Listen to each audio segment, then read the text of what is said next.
Déjà, c'est une langue qui est considérée comme la langue la plus difficile. Quand vous dites c'est du chinois, voilà, chinois, c'est une langue bizarre, compliquée.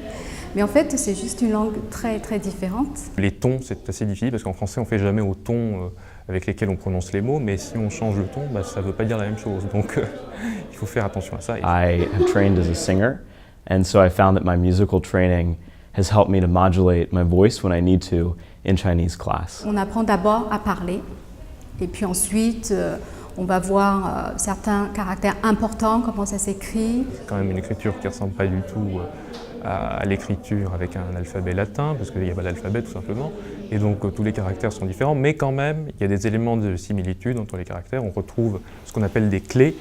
Bon, il faut les apprendre. Je pense que pour leur CV, le chinois, ça peut être un atout. Aujourd'hui, bon, la Chine est quand même une puissance émergée déjà.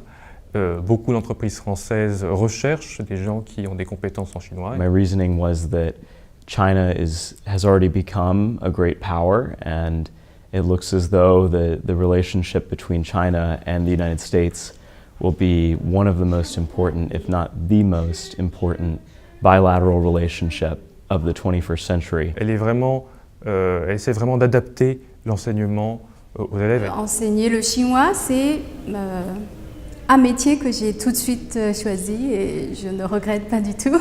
Ça fait une vingtaine d'années que j'enseigne et presque 20 ans à Sciences Po. I think it's a very forgiving class, and we all understand that we're learning and we're in this environment together where it's okay to make mistakes as long as you make mistakes boldly and then correct them with the help of your peers and the help of Lao Shi.